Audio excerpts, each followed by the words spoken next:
here.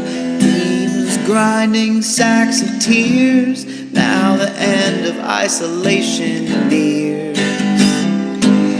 And it's sure been, it's sure been quite a year. And I am happy to be here where I have no fear, and I bereave your fear. I am here, I am here, and it's sure been, it's sure been, it's sure been quite a year. Oh, it's sure been, it's sure been quite a year.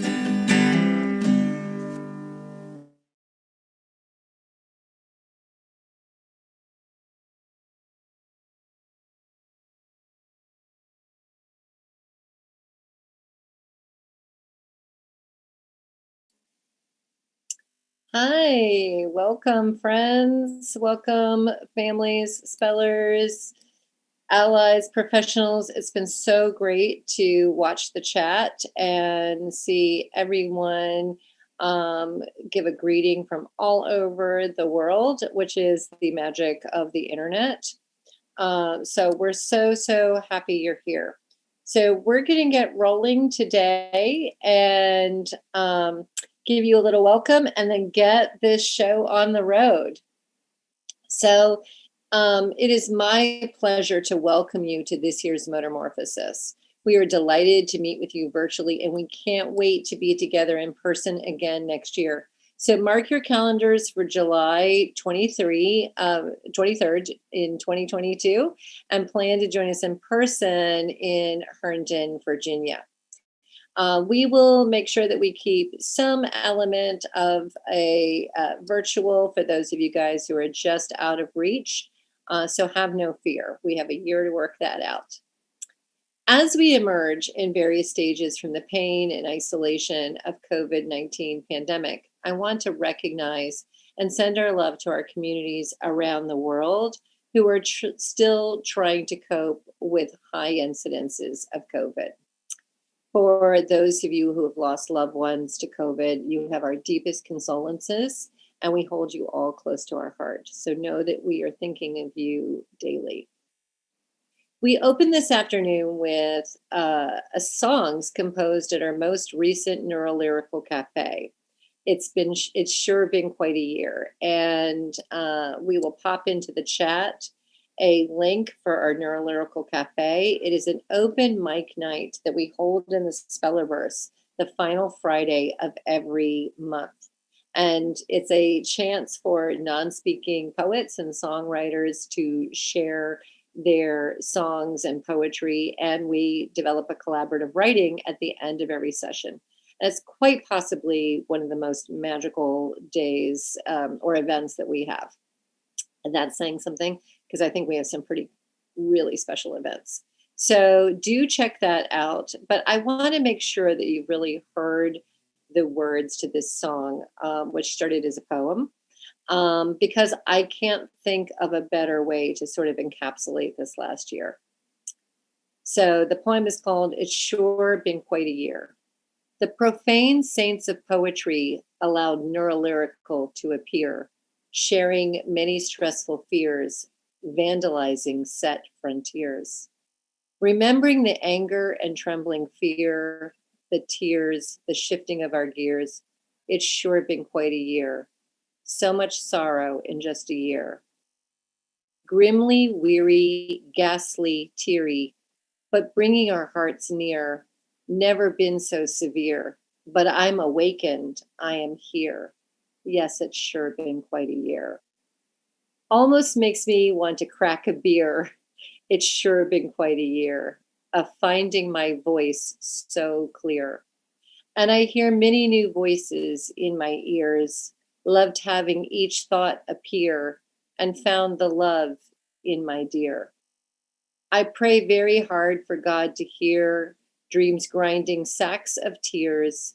Now the end of isolation nears. Yes, it's been quite a year. I'm happy to be here where I have no fear. I bereave your fear. I am here. I am here. Yes, it's sure been quite a year. I could never have come up with a better way to kick off this year's Motormorphosis, where we come together and grieve the loss and the pain and the anxiety, with the fears we've all experienced in this last year, while at the same time celebrating this community and how we have gotten through it by relying on each other and reaching out and forging friendships and counting on each other. And that's pretty much our theme for the year. I can tell you, I found great comfort through these hard months through you. I'm so grateful that I could lean on this beautiful community of spellers, parents, practitioners, allies, and friends. Our community is able to grow and thrive through a continuous cycle of paying it forward.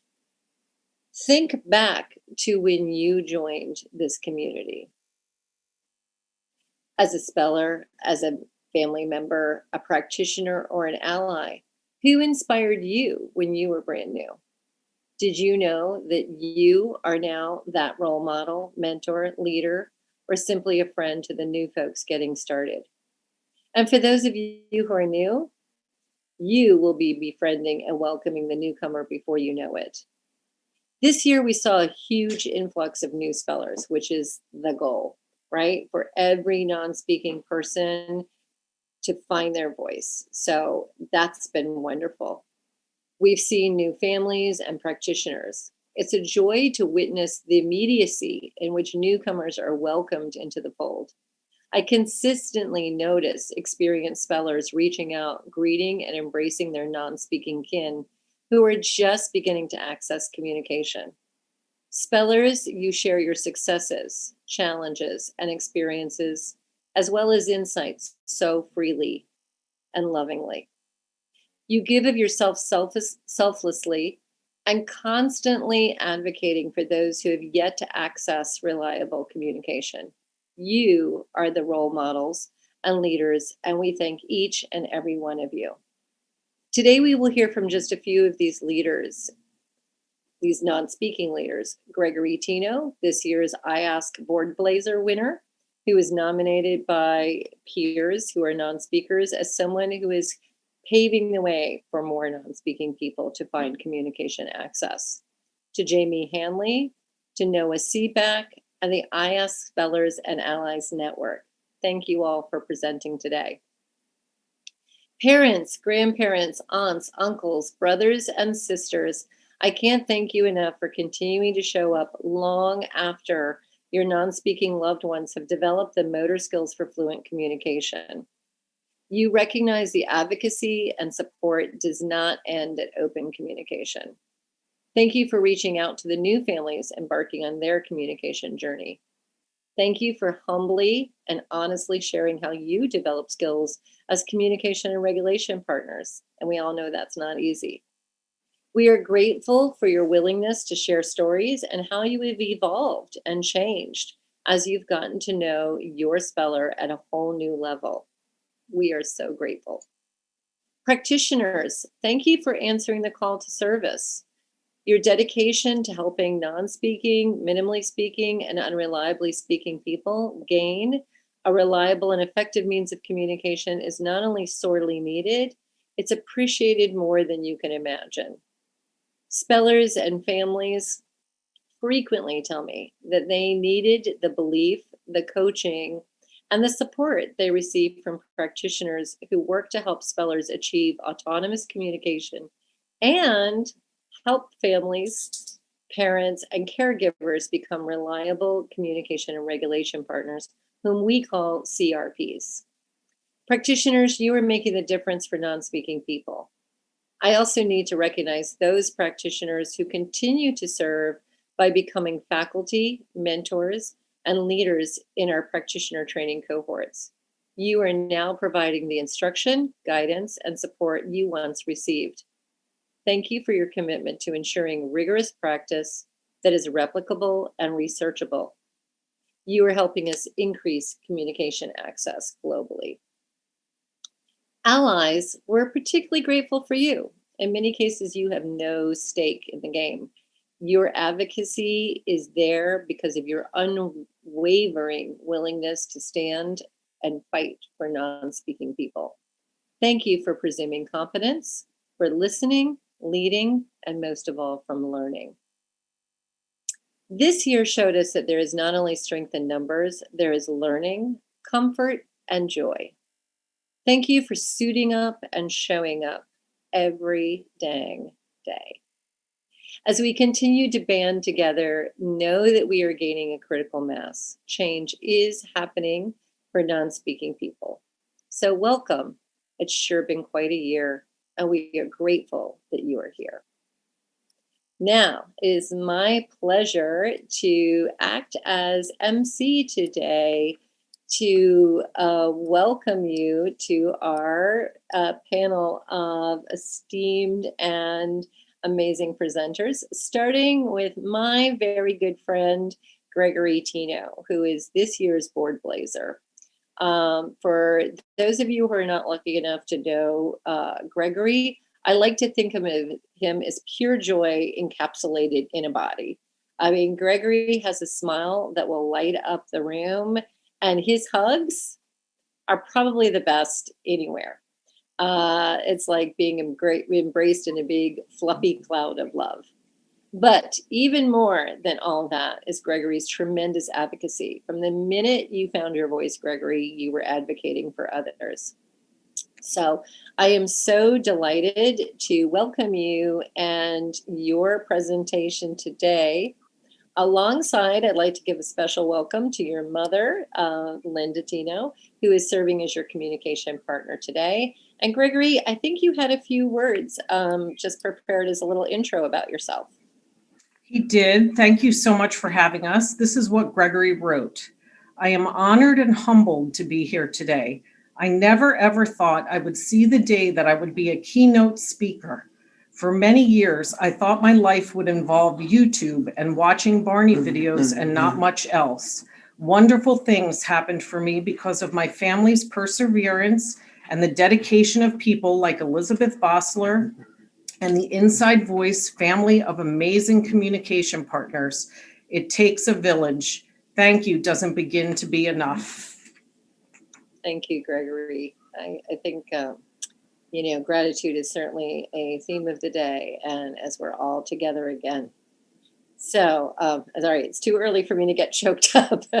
So, Gregory, how did it feel when you were awarded this year's Board Blazer?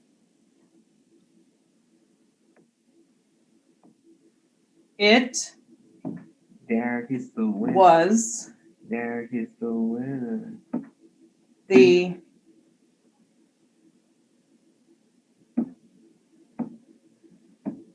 most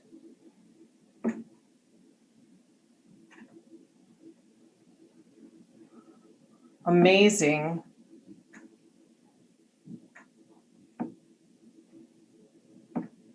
dream come true! Exclamation point. And that is the truth. You let the most amazing dream come true. Yep. Thank you, Gregory. Well, I have to say I'm certainly grateful that I was not given this huge task of choosing the Board Blazer, because there's so many amazing spellers out there advocating and leading. But this honor came to you from your peers. Our Non-Speaking Leadership Council assembled a group of names and gave it careful debate, and Gregory was chosen. So how does that feel, knowing that this came from your peers, Gregory? I am not sure I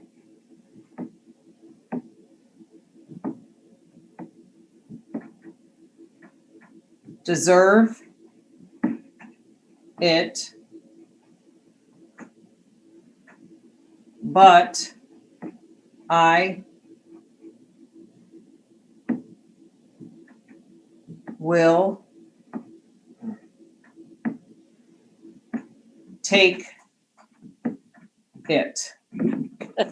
Good. Well, you do deserve it, Gregory, and I think you should bask in it. So it's quite an honor, but it's also extremely well deserved. So Gregory has prepared a presentation for us. So let's go ahead and take a look at that, and then we'll come back together to discuss it.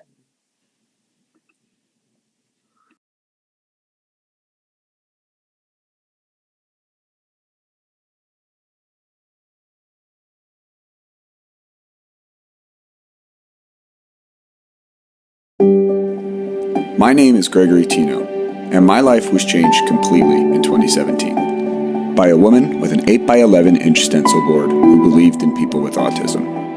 Sounds too good to be true? Believe me when I say it is true, and it changed the trajectory of my life. Gregory, would you want to go to space? Okay, ready? I'm gonna need kind of like a sentence, so go slow, be accurate for me. Ready? Go. N-O-T, keep going.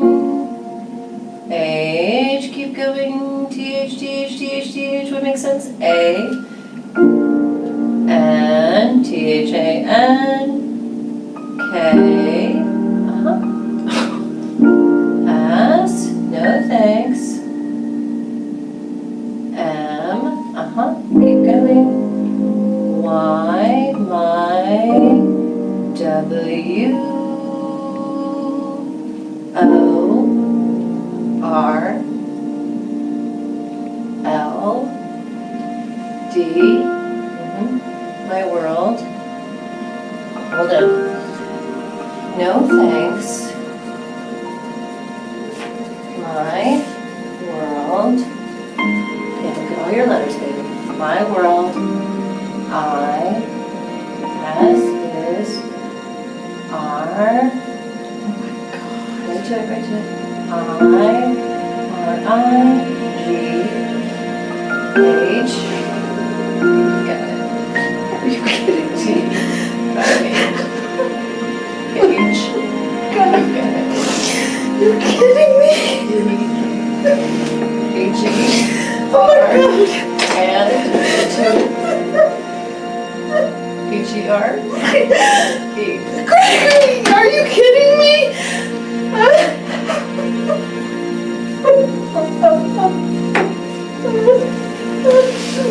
You're kidding me, Gregory. Since that dreary May day, I have accomplished more than I ever thought possible. Yes, a lot of hard work went into it, but it was well worth the effort.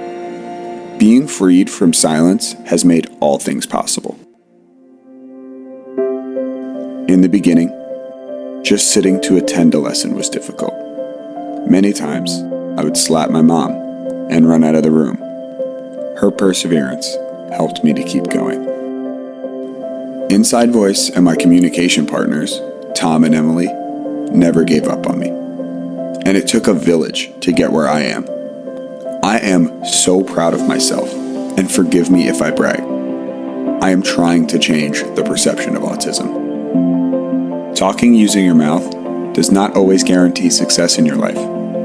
Being able to talk with my finger has served me well so far. Communicating using my letterboard enables you to see the real me and what I stand for. Walking in my shoes is not always easy, but autism and I are happy to report that life is better than I could have imagined. Did I ever think I could begin a blog? No, I did not. But I love writing on my blog. The Autistic Mind Finally Speaks on WordPress. Talking to people about autism and why we do what we do will help people to understand us. I also wrote 2 books on Amazon, The Land Called Boring and The Autistic Mind Finally Speaks, which is my own version of The Reason I Jump by Naoki Higashida. Upon its release, My book was the #1 best-selling new release of books about autism on Amazon. I also wrote the script for a video about finding my voice, which is on YouTube. My Story by Gregory C. Tino has been viewed on social media over 15,000 times and shared hundreds of times. I'm amazed by that. I have been interviewed on a podcast and sat on various panels for conferences and lectures. I have been interviewed for newspaper and online articles, and also had book clubs read my book and host me as a speaker. I was this year's Board Blazer recipient for iAsk. That was quite an honor. I am able to participate in my ISP and talk about what goals I want to work on. I am in a group called SEEN, Spellers Empowering Education for Non-Speakers, with other non-speakers who are trying to get the letterboard used in schools. Advocacy is my passion, and I'm going to do what I can to help others accept us and our crazy bodies.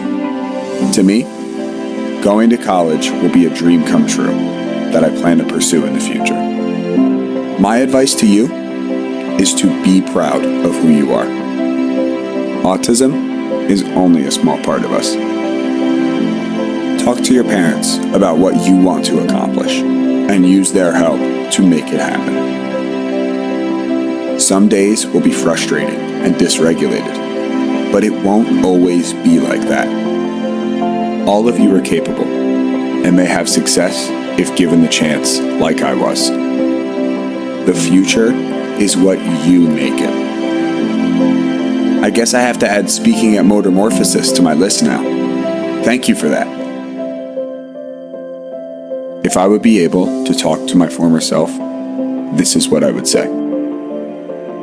Autism will always be there, but your life will change in the most beautiful ways.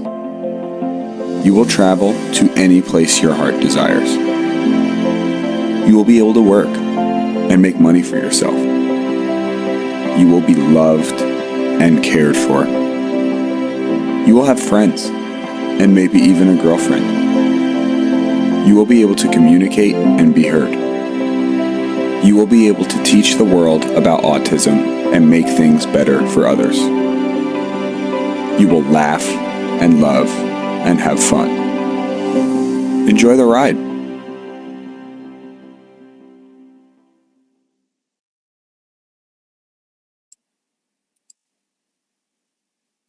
Gregory, No questions. you get me every single time. Yeah. I'm glad I had a moment to wipe the mascara off my face. And, even then, I was crying along with you, Linda, in that first moment, that first open-ended. And I think, I have been ever since. And I'm just so grateful, Gregory, for your beautiful voice and for you sharing it. So you talk about, I love that you finish with your letter to your former self. What would be your letter to a new speller who hasn't found a voice? What do you want them to know? Here, put that down a second. A non-speaking person who is yet to communicate. I would tell them it Morning, friends. This is Bonnie Pond from the Corporation with Public Broadcasting requires and viewers like you. And by a lot Jesus, of where work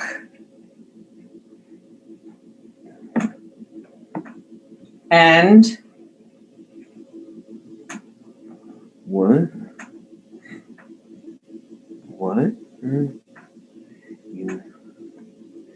You know, families can be big or small.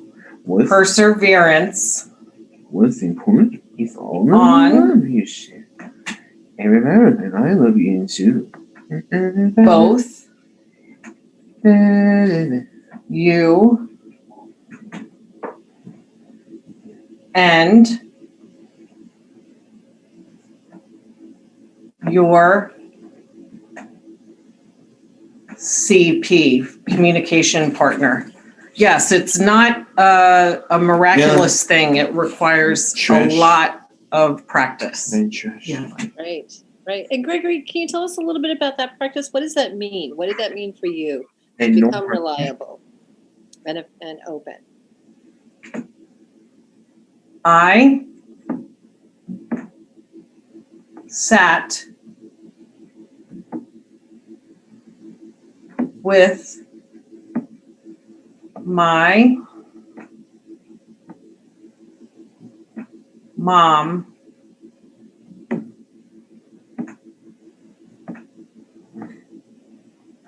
almost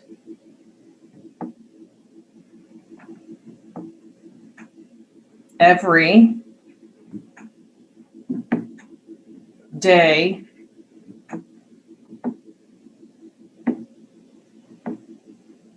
doing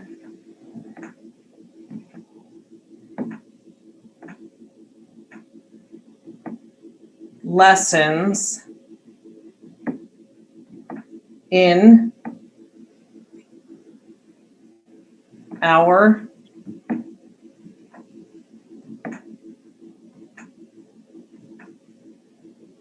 dining room. Is that it? Dining room. In our dining room. So if that dining room table could talk, it has a lot to say. Yes. A lot of words shared over that table. And what if, we like to always say that communication gives access. And Linda, one of my favorite things was when you told me that Gregory had gotten to the point of open where he could participate in dinner conversation and zing back and forth with his brothers and sisters. It's the best. Sister. There's a lot of 4-letter words sometimes that he says to his brother. That's actually my favorite part, to see that he's exactly like my other son and we had no idea. Holy Redeemer. Right. Gregory, how about for you? What's your favorite part? No questions. I want to say that it is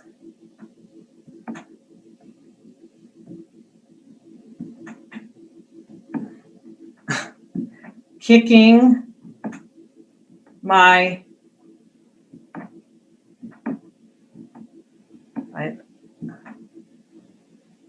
family's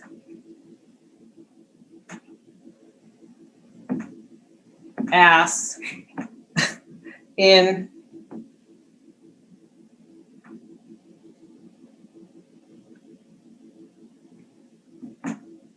trivial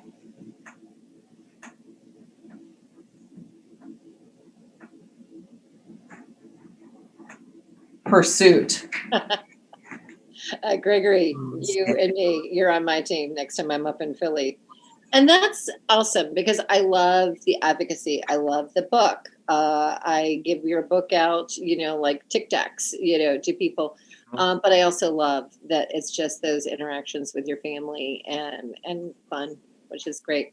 So Gregory, you have another video for us that we're going to play, and we'll come back and we'll chat some more after that. Yeah. Oh.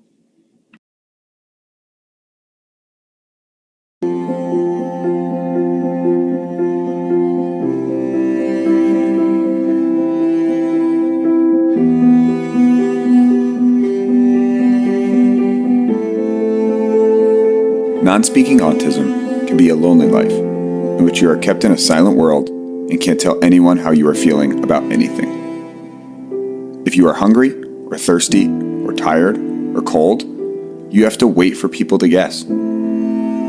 For me and my friends, being unable to communicate made life almost unbearable.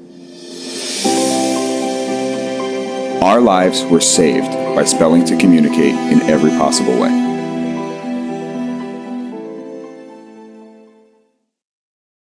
This method is based on the principle that autistic people and people with motor sensory issues have a mind-body disconnect due to apraxia. Apraxia means the person cannot perform purposeful actions. The thought is there, but the brain cannot make the body do what it wants to do.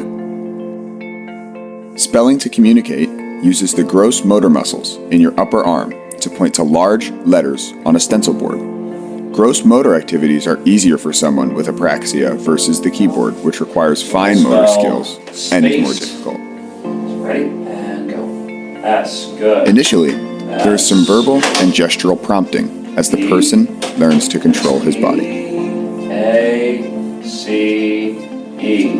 Absolutely fantastic. Questions to be answered start off as simple, with only one correct answer, but become more abstract as the speller's skills improve. As skills improve, people graduate from a stencil board with large letters to one with smaller letters.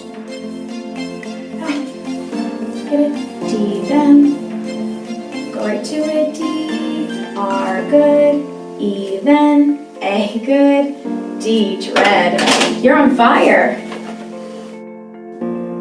The next step is a laminate board. As fluency increases, prompting fades, and many times the speller can express himself without support. The last step with spelling to communicate is transitioning to a keyboard.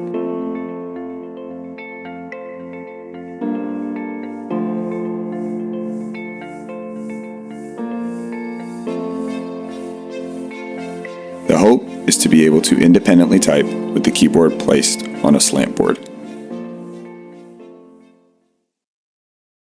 For me and my friends, it has been life-altering. After living in silence and loneliness, we are now able to have some control and a true sense of happiness. We can be a part of our families in a way we never thought possible.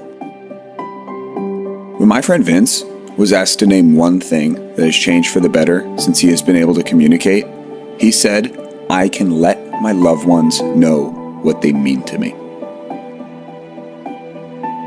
Patrick described a beautiful scene and put it on a picture for his dad for Father's Day.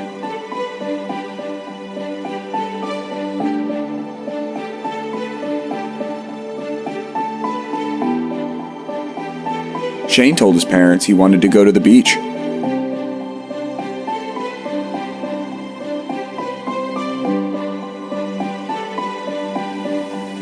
I love deciding what to have for lunch.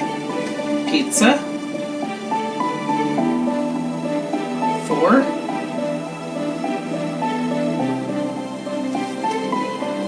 Lunch. Okay. Will says the letterboard helps him with his schoolwork.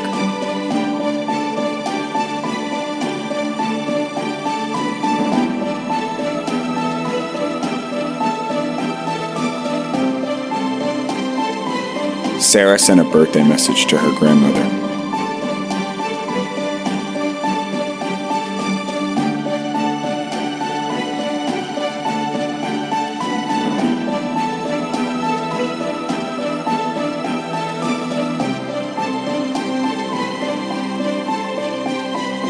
Ali, I love you with all my heart.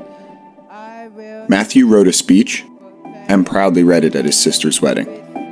Dear Ali Abe, I want to wish you all the joy that marriage can bring. Love, Matthew.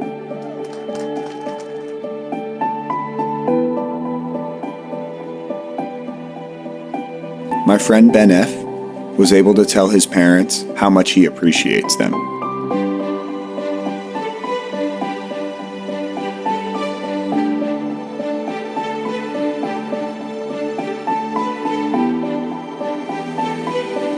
I am still wanting pizza for lunch. Pizza.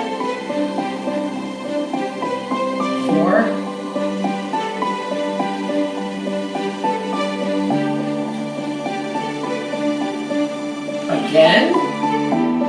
My other friend, Ben C., told his parents he wanted a new wardrobe.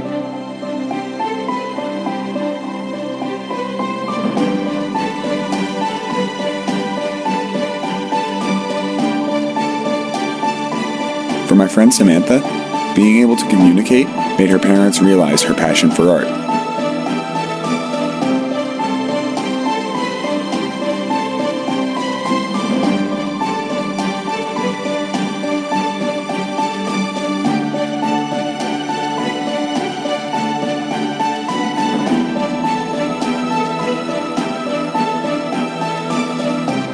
Chris told his parents how much he enjoys having a catch with his friend Fred.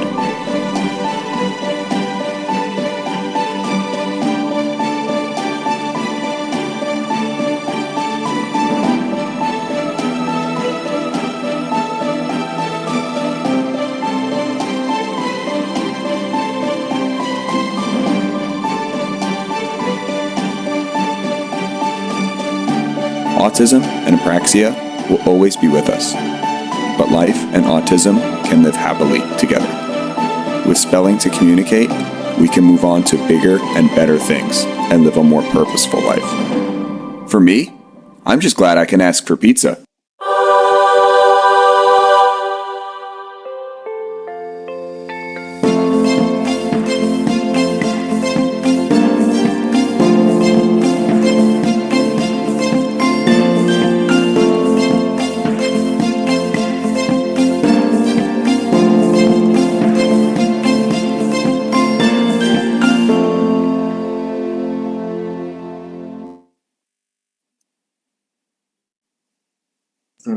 Gregory, you are hilarious. I love that at the same time that video was instructional, it was funny, and I think I need to put you on my payroll as the spokesmodel for the letterboards. Really, really well done. So Elizabeth, I just want to say, I'm going to have a link for YouTube. It's posted on YouTube and you can Google it. If people want to share that with anybody, we would be more than happy for them to do that. We will make sure that we share resources from today with everybody who's registered, and we will include that on there. Great. And we'll also put it on our website. We'll make sure that that link gets everywhere. So Thank you. Because that's the beautiful part, is that continued advocacy. So Gregory, tell me a little bit about your friendships. Why did you could have just done this all on your own. Why did you choose to involve your friends? Here, put that down.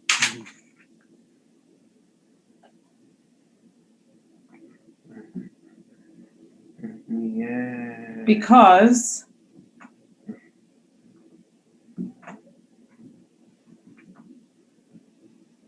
I wanted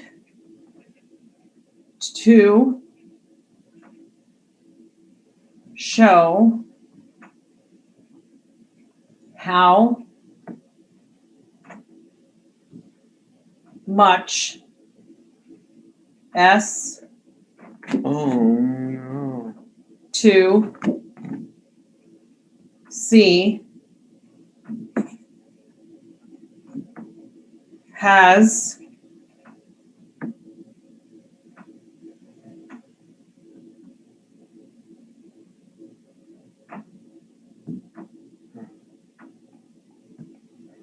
impacted all of our lives. Yeah. I think that's, huge. Sometimes people will look and say, oh, well, that's just Gregory, right? He's just a one-off.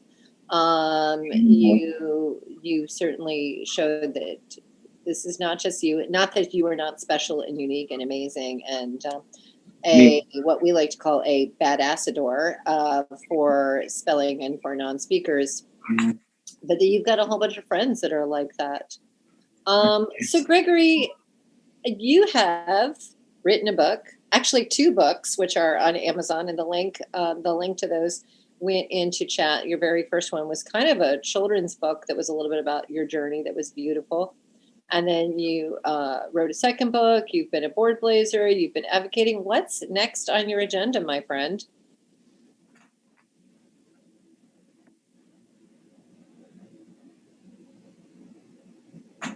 I would love to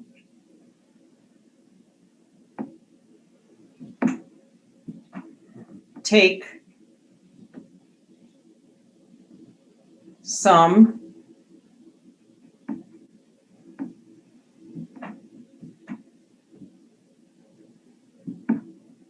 college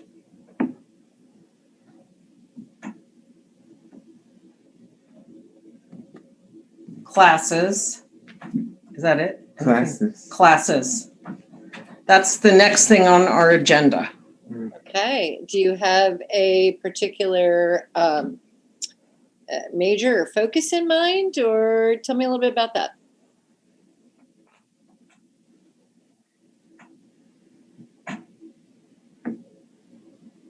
I love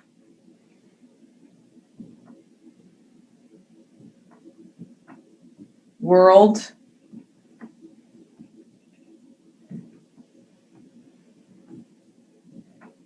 history and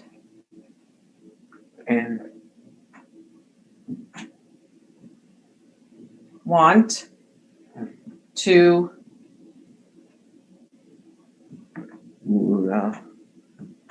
take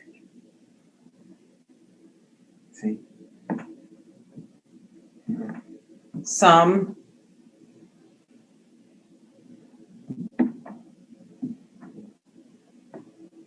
math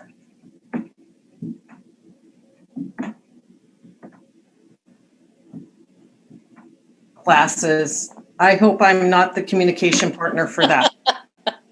I don't blame you. Linda and Gregory, I learned a long time ago never to ask spellers, what do you want me to teach you? Because they'll say things like, the economics of, world economies. Or one person asked me if I could teach them how to speak Icelandic or to understand Icelandic. I'm like, no, I can't. How about this lesson? So it's daunting, and you're willing to take on anything. So Gregory, there's some people saying, wow, it's amazing that you had so many friends and you've got a community. What would you suggest for the folks who might be out there alone, right? You live in Philadelphia, you're part of the Inside Voice community, which is a S2C center in Philadelphia, led by, let me give a shout out to Tom Fody and Emily Pinto, who are the practitioners at Inside Voice, and to all I'm giving you guys some love, my Philadelphia speller friends, who have been working and learning together now for quite a few years. And thanks to all of you who were in the video with Gregory. But what about that guy or girl or person who's just out by themselves in a new community? They're the trailblazer in their area. What would you suggest?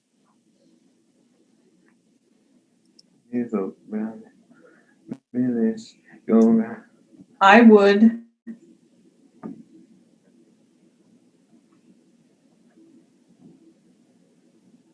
suggest that they come to see you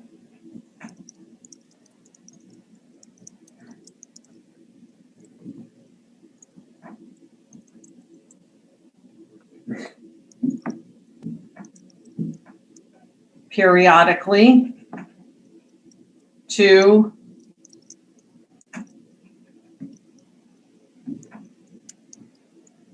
learn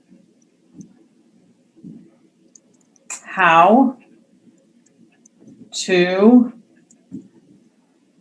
do it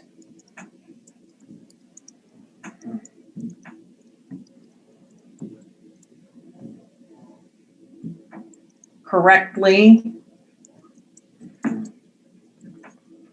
and to work at home with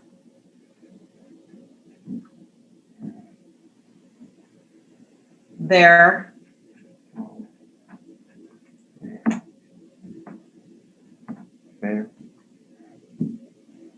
family. Yeah, I think that's good advice. You can contact iAsk to find at, we'll put that link into the chat to inquire about practitioners that may be near you. If there's not a practitioner near you, there are several who can support people virtually.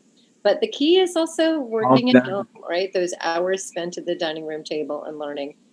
Gregory, thank you so much for your leadership, your humor, your absolute board blazeringness, and for me personally, for your friendship. I think I have given only a fraction to you of what I've received back. So now I'm going to get emotional again, but thank you so, so much. And we are grateful for being here. And let me tell you, the chat has gone crazy with gratitude for you sharing your experience. So thank you so much. Thank you. It was an honor. No questions. Bye. No questions. Thank you. Gregory, I look forward to seeing you guys soon and getting some hugs. Bye-bye. Bye-bye. No questions. No questions. Okay, so, sorry guys, I did not give you a Kleenex alert for that one. But if you don't already have some tissues, make sure you've got a king size box next to you, because there's a lot of powerful sharing and emotions yet to come. And so next up is another, a newer into the Spellerverse, relatively speaking, about a year and a half into the process, is Jamie Hanley, who also wrote a book and who's sharing his experiences has really widened our Spellerverse and brought a lot of new folks into our community. So we're very grateful for that. So unfortunately, Jamie had, and his father, who's his communication partner, had another commitment today, and they were not able to be here live. So I had the pleasure of having an interview with Jamie and his dad, and so we recorded that, and we will share that with you now. And sit back and enjoy. Grab your Kleenexes. Thanks.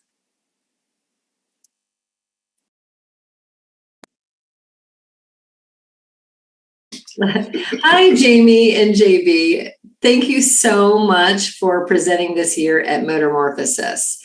You have certainly created such a buzz in the Spellerverse, and we're delighted to have you present today in our online picnic, Motormorphosis picnic. And we look forward to the time where we can all be together in person next year. Hi, Eve. Great to see you.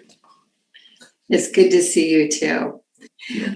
All right. So, Jamie, I want to know, what expectations did you have when you first walked in to your very first S2C session?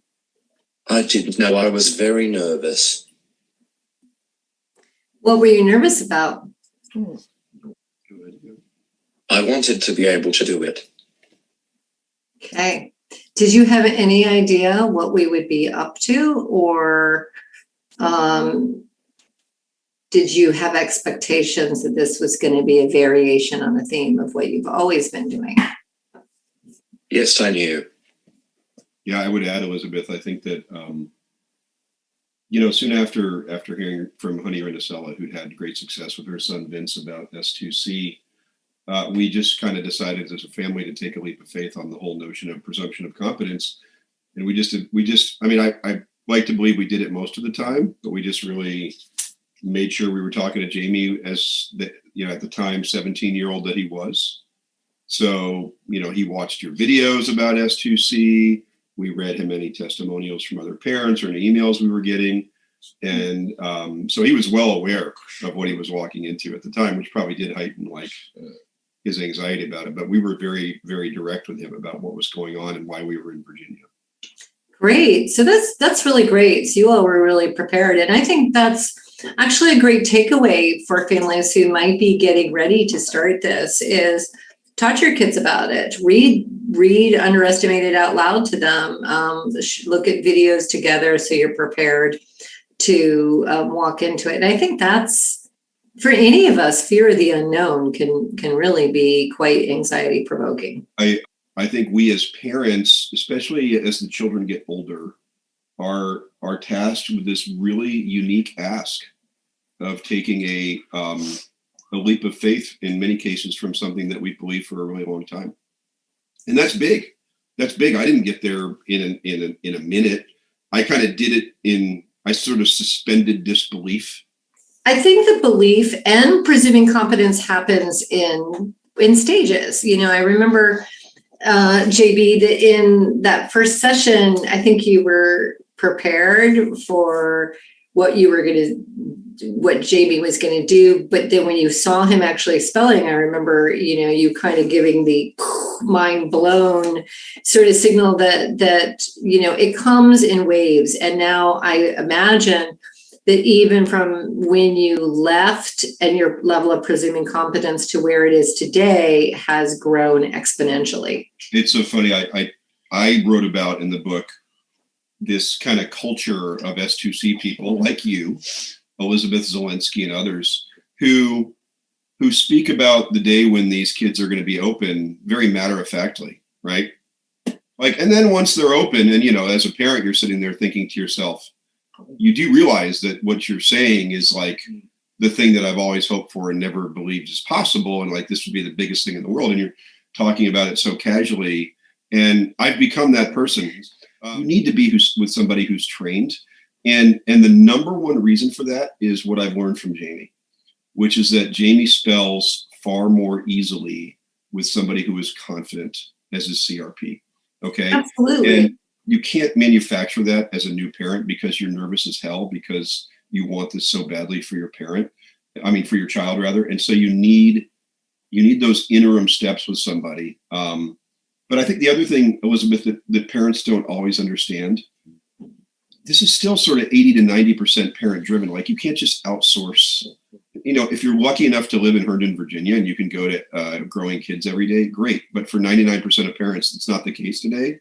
And so you go to a practitioner, they work with your child, you see how they work, they teach you how to do it, you go away, then you come back again. It's kind of this iterative group process. And you've got to be ready because you have one of the most dynamic and trusting relationships with your child. And I think it's just really important. All right. So Jamie, I have another question for you. Motormorphosis is our word for the change that comes through motor practice and learning. Tell me about your motormorphosis. I'm much more able to do this now. Okay. But what else has changed for you? So besides the spelling, which by the way, oh my gosh, you were a star and I love your speed and flow. But what else has changed? What about your motor, this motor change that comes from, like your dad just said, working it, right? Really, really working it. What else has changed? What else has changed? Okay.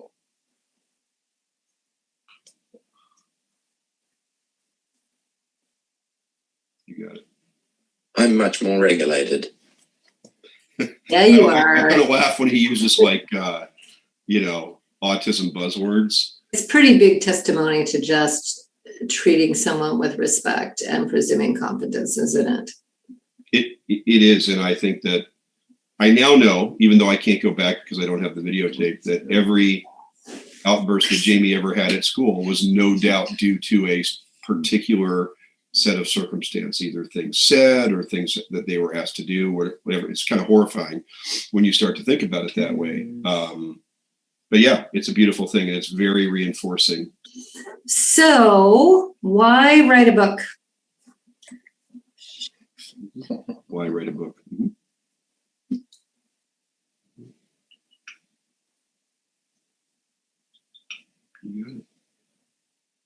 I wanted other non-speakers to know.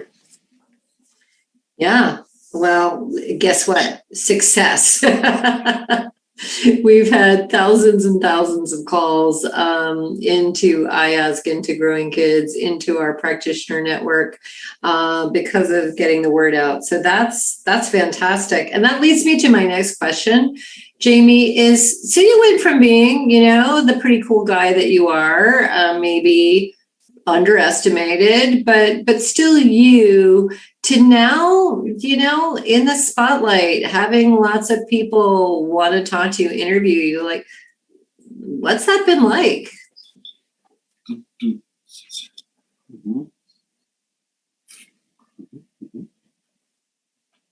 I'm glad, because people need to wake up. Well, I think you've delivered a wake-up call, and I'm pretty sure you know that you've got a fan club. But let me tell you, I have lots of people who really are over the moon and are big fans. So, congratulations. And, Jamie, what do you suppose most spellers say they want?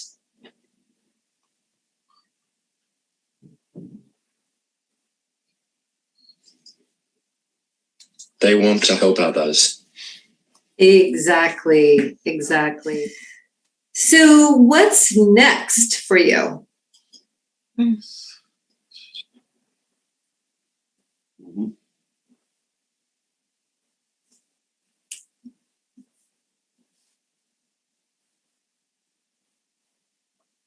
I want to be independent and go to college. That's great. That's a pretty good next to aim for. And I'm excited to sit back and watch that happen. And I'll do anything I can do to help along the way. Evie, one of the things that I would throw in there, and again, you're not paying me to plug this, but the S2C community is just so remarkably culturally supportive that one of the amazing things that we've been able to do, as Jamie's experienced adversity from doubters or deniers or whatever, is tap into the amazing universe of people who do believe in him. And that includes, like the Cal Lutheran folks, right, who are running like this amazing program, all the different practitioners, all the service providers. And when you start to add them up, you start to realize, hey, there is this whole universe of adults who are well-trained, who really truly support you and have your back. And the level of adversity that all these kids have to endure, to just know that world exists, and it really starts with what iAsk has done to give it some shape and some clarity and some training and everything else. I can tell you that it's really powerful. It's really powerful. And when we're having our moments of doubt as a family about the future, whatever, that is what we tap into. That is what we talk to Jamie about. And hey, remember, this person has your back. This person has your back. This person has your back. This person believes in you. And I will tell you, Evie, just the fact that it exists and that you've given it some shape, and that this community has shape to it and is able to talk, and it's really, really powerful. It's a movement that someone in Jamie's position taps into and finds strength from. So I think that's a really beautiful thing. And when we watch your fundraisers where 15 or 20 different kids put their own videos up with their wonderful music or creativity or whatever it is, the most powerful impact is on Jamie, to see his peers doing these things. And so to give us all that community, we're just very, very grateful. And it's a source of strength. Oh, I'm so glad, and I'm so happy to hear that. I call the entire universe of those who spell and type, regardless of method, the Spellerverse, right? And I've been around in the disability community for a long time, and I find this is one of the most positive, optimistic communities where really, we buoy each other up, and when one shines, we all shine. And I find there's just so much cheering for each other in support in such a nurturing way. And I'm really grateful for it. There is a relatively consistent bias towards activism that I think comes with, understanding how challenging this experience has been for the individual and wanting to alleviate others in a similar position. And in Jamie's case, because I've heard plenty of words from him, he's outraged. Like there's a, in anger, it can be quite a motivator, I think for writing the book and beyond. Like he's literally outraged by the ignorance of some. I always tell Jamie, like it's a waste of time to prove it to try to prove something to people who don't want to believe it. Just just live your life and let that be the best example. I always say rule number 1 of Spellerverse is don't read the comments. Rule number 2 is don't read the comments. And you got to just keep your chin up and forge ahead and do you. And I find it's pretty common, you're right, that as folks get open, they really want to advocate in some way. Now, not everybody wants to write a book, but some write a blog, some just spend time actually really trying to inform and educate family members. Part of it, Evie, is that as parents, we are just so damn grateful and relieved to be in this position that I can just say for me personally, the level of stress has dropped so dramatically. And honestly, the level of daily gratitude once more. So in fact, I would call this last little segment the Spellerverse and bacon. I mean, if you've got those two things, what more could you want? Absolutely. Jamie wanted to do his writing in the form of sort of questions and feedback, if you will, kind of create some structure rather than just long form prose. And so I would read him each chapter and then ask him to react to it. Right. He hadn't heard the book yet. And so I read him the chapter about meeting you for the first time. And the first question was, I'm just going to paraphrase, but when Evie sort of told you that she knew how smart you were, which was really the first time he heard that, what did you think? And his first comment was, I thought, how did she know that? Which is heartbreaking and beautiful all at once, right? How did she know my little secret? And you think about that extrapolated over millions and millions of people. And it's almost overwhelming in terms of the emotion involved to think about that. But then he said, and this is still one of my favorites, I thought she was the most adorablest person in the world. So Evie, to Jamie, you are the most adorablest person in the world. And thank you. Thank you for getting us started on our journey. Oh, thank you. Give my son his life back. Right. I always say parents want to talk to me. I'm like, yes, this has been like the best thing that's ever happened to me personally. But what's happened for me doesn't even compare to what's happened for Jamie. Yeah. That's the person whose life has really been changed. Right. And that's why we all do this, right? It's and it is community and it's every person, but it is number one and always the moving from not being able to communicate to being able to communicate, to learn and to access whatever that is you want, whether that's saying what movie you want to watch that night with the family, or where you want to go on vacation, or where you want to go to study, right? And all those things are so important. So I'm so grateful. And Evie, when I asked Jamie who he would like to dedicate the book to, go ahead, buddy, you can say it. Thank you, Eve, for believing. He just said, thank you, Evie, for believing. He didn't even hesitate. He wanted to dedicate it to you for having the courage to support all these beautiful kids. Oh, thank you guys. I really appreciate that. Truly. And it always goes back and reminds us of our why. So Jamie, I have kind of a random question for you now that you are an author. What authors do you enjoy? And it could be, anything, any author, anywhere. Go ahead. Did you miss that? Let's try that again. Go ahead. I like history books. Okay. Do you have any favorite parts or anyone you particularly love to read? We're in Jamie's case, he really his ocular stuff is improving. He really prefers to be read to rather than to read. And so, and reading, I mean, just consuming, really. Yeah, exactly. And so we're about to start a book called 1776 by David McCulloch. So we're just sort of moving through. He loves history.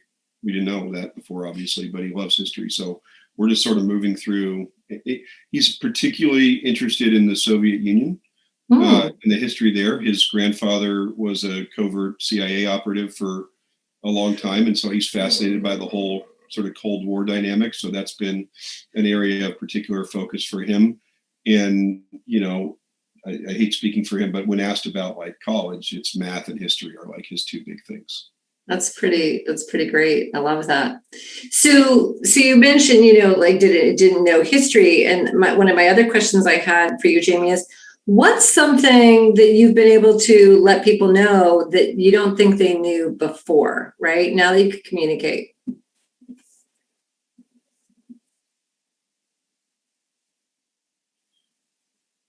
That I had ambition. All right. That's a pretty great revelation. You know, Evie, I'm just going to throw this out there for parents. I think this whole concept of initiation is one of the most important concepts and the least well understood, right? And because we view our children through our own eyes, we can misperceive initiation challenges as motivation challenges or interest challenges. And it's really pernicious because it enters into everything. And it took me a while to get my head around it, even as I was being lectured by like people who were really informed about what it all meant.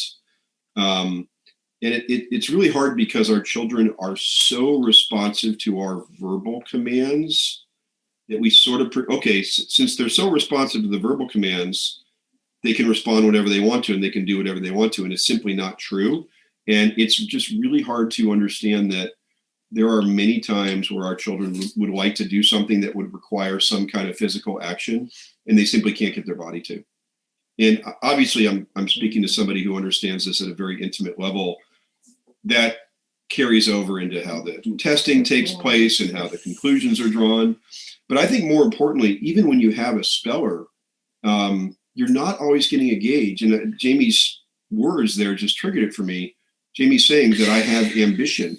He really does. And so I think like our job as parents is to continue to help him develop his initiation, which is really a motor dynamic, and bridge that gap, but never presume that the fact that he's sitting on a couch contentedly means that's where he wants to be.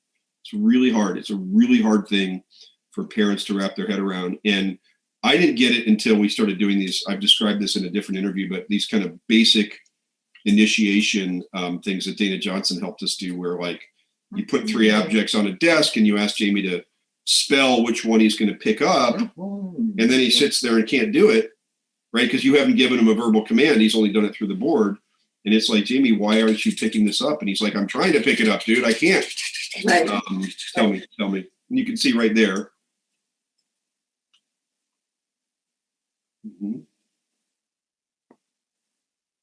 Yes, it's harder than you think. Yeah. I mean, I know a family with an amazing non-speaker who he can't get out of bed in the morning without a verbal command. Yep. So you could sit there and think, well, this kid has no ambition. He doesn't want to do anything. And in fact, he's literally trying to figure out how to get his body out of the bed. The verbal command is enough to get the motor working and moving. And without it, he can't do it. Imagine that extrapolated over so many different situations and how wrong we often are about what our kids actually want. And so absolutely. And that's not equal. Like I have some who are decent initiators. I have some folks I've worked with who really cannot initiate. And I have some who can, once they're spelling, can sidetrack and say something that's on their mind. And some that literally, if their hair was on fire, could not tell you unless you say, is something happening with your hair, right? So that is not to be taken lightly. And I think we constantly come back with the expression of insides don't match the outsides. But I think when somebody has been non-speaking, the role of the adult unit, whether that's a parent or a therapist or a teacher or a caregiver, has been to be interpreter. And looking back on it, we really were not very good at that job. No, we see it through the lens of our own experience. Exactly. And almost by definition, if we're speaking, we have fewer challenges across the board. But certainly with initiation, because our motor works better than theirs, that's just the objective fact. And so it's hard for us to see the world through their lens and have the appropriate empathy and see the situation clearly for what it is. And Jamie has opened my eyes on so many things as he's had the opportunity to actually tell me what it's like to be him. And I'm still learning every single day. And I think for parents who start to wrap their head around this initiation concept, the good news that is if you work hard, you can make it better. Absolutely. And that it's ongoing. I think JB, one thing you guys have realized, it's not just getting to open communication. There's constantly more. Can you get your body doing what you want it to do? What's the next step? What's the next level? Where's more autonomy, more independence, more agency? And so it's ongoing. And the beautiful thing is now Jamie has the agency to direct where he wants that to go. Correct. So I love that. We got some initiation on the board here. Okay. Yes, I want to be in charge. It's so simple, but who doesn't, right? Who doesn't? My other kids sure do. Absolutely. Absolutely. I think that's fundamentally, we want to make our own decisions.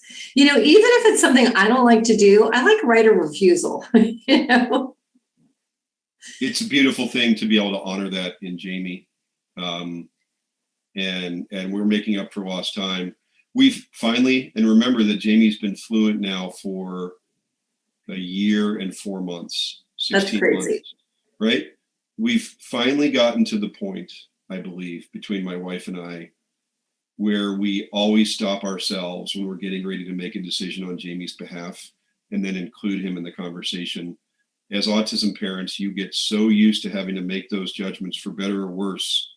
And it's a wonderful, beautiful freedom to never have to do it anymore, but there's still a habit to break. And so and we'll still make mistakes and then realize, oh my God, we didn't include him in that decision. And for him to say that, yes, I want to be in charge, it just brings me joy, right? He's going to be in charge of his life decisions. Absolutely. Absolutely. And again, I think it's important to think about our own habits and working on breaking them. And that awareness is key. So my last question for you, Jamie, is what is your wish for the Spelliverse? Go ahead. I want every non-speakers to do this. Me too. That's a wish I can get behind. Evie, that we are slowly building a community out here in Portland, Oregon. And I know that in Jamie's case, when asked on kind of his preference for who to spend time with, he wants to spend time with other non-speakers. And I think as parents, we're all eager for our children to have community. And if you can start to get some momentum with other non-speakers that in your area, and then social events and everything else. I mean, my son has a best friend now. He didn't have that before S2C. He has a best friend now, and his best friend doesn't happen to live here, but the joy that gives Jamie, and we Zoom with his best friend and they communicate, the joy and comfort that gives him, much like we adults have best friends who maybe don't live locally, but we always know that they're nearby and it gives us comfort. Jamie has that in his life now. It's a beautiful thing. Everybody wants to belong. And here's the thing that I think we're just humans. That's how it works. Absolutely. And that's the thing. And one of the many life lessons that spellers have taught me is that these are not special needs. These are human needs. The need for friendship, the need for communication, the need for education, the need to make to feel like you're making a difference. These are all just human needs. I think And throwing in there the need to be seen for who you really are. absolutely. And be accepted for that. So what a beautiful journey. And thank you guys so much for spending time with me. And most importantly, for sharing this with Motormorphosis. We really look forward to at times as we are now able to come back together more and more, but I really Thank you, Evie. had this. Jamie just spelled thank you, Evie. Thank you, Jamie. Thank you, JB. And we look forward to seeing you soon. Great. Bye-bye. Bye-bye. Okay, so welcome back. I've been enjoying reading the chat and all your comments as we've gone along. And what a way to open our conference with two really powerhouse spellers with a really strong voice and message for our community. And in what is a Motormorphosis miracle, because anyone who knows me knows I have a loose time-space continuum. We are actually not only on time, we're slightly ahead of schedule. So up next, you have the option of breakouts. And we don't share the recordings of the entire presentations because some of it is personal in nature and our presenters are willing to present that here in a friendly audience and conference, but are not willing to have it shared all over the internet. We will share the recordings of Gregory's pre-recorded presentations that he gave permission for, and we will share some resources with you that we will get out early next week. And we will also have some snippets of presentations that we will be sharing in the coming weeks through our website, i-asc.org, and through our social media. So if you're not following our social media, please do. It's a good way to stay connected. We post at least every day, and there's all kinds of information about good events, articles, blogs by non-speakers, by practitioners, by family members, all kinds of advocacy and events we're doing. One of the things that we do as a nonprofit is providing education. Motormorphosis is one of our major educational events of the year. And we also have education in the form of monthly seminars that are free and available for families, practitioners, friends, allies. And those vary in topic every month, so be looking out for those. We have over 1,000 indexed pages of resources on our website. So look for every other week, we offer a free lesson. On alternating weeks, we offer a hack, a motor hack that we've now come to call Motoriety. As you can see, we enjoy our wordplay here at IAS. The last Friday of every month is the Neurolyrical Cafe. So the song that you heard at the beginning and the poem that I read came from a collaboration from Neurolyrical Cafe. And that's an open mic night for spellers who write poetry and songs and present them live. And you can also come as an audience member. So don't get intimidated if you're not a poet or a songwriter. All are welcome, and it's a very cool event. So check the website for that as well. We are here as a resource to support you. So if you're looking for a practitioner, if you're looking for information, reach out and let us know at info@IAS. Be sure to put the hyphen or else you will come across the Avocado Growers Association, which is definitely not IASC, our IASC. So do check that out. And we have a huge network of families and practitioners and people who are just willing to embrace you and support you. And I want to give a big shout out today to a bunch of our speaking autistic advocates who are here with us today. Tara Vance, Kate Jones, Tanya Melnichuk, who have been longtime supporters of non-speakers and are fierce advocates and leaders for and with non-speaking people. So we're incredibly grateful for you as well. So at this time, you're going to be faced with the difficult choice of what to choose as your breakout session. So we have 2 breakout time bands. In the first time band, you have, let me check my notes so I don't mess this up. The first time band, you have your choice between the elephant in the room, in the non-speaking room, which is talking about emotions, boundaries, and trauma. And that is by Noah Seaback and practitioner in training, Carrie Delport.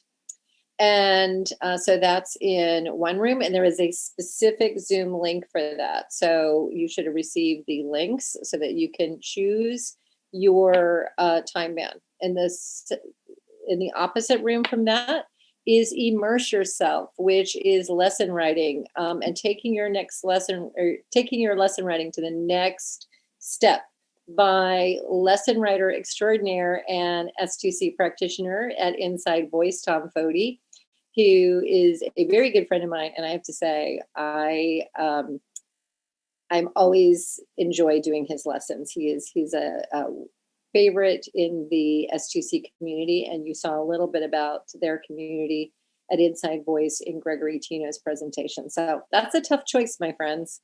In the second time band, there are also 2 presentations. There will be one, and sorry, the first time band will be 2:45 to 3:15. So this gives you a moment to stretch, to get a snack, to grab some more tissues if you need them, and then come on back. The second breakout time band is 3:30 to 4. And in that, you have your choice of Collaboration Station, which is brought to you by the Spellers and Allies Advocacy Network, which is IS network of non-speaking advocates who advocate along with their speaking peers who are both neurodiverse and neurotypical. This is not a mentor program. This is a true collaboration. And in the spirit of collaboration, they have come up with an amazing model of facilitation of meetings where they co-facilitate in speaking and non-speaking pairs. So learn all about collaboration and advocacy through them, the Spellers and Allies, or dial in for Michelle Hardy, S2C practitioner from California, who is also, among her many, many skills, a music therapist. And she's going to talk to us about rhythm and motor and movement and how to tie all this together. So as she says, I've got rhythm, who could ask for anything more? So take a stretch. You have a new Zoom link. Don't use this Zoom link that you used for the opener, or you won't get it, what you're looking for. And give yourself a second to log in. Doors will open about 5 minutes beforehand so that you can get situated, and we're going to start right on time. Thank you so much for joining us so far, and it's been a pleasure to start off Motormorphosis all together, and I look forward to seeing you in the breakouts. Thanks.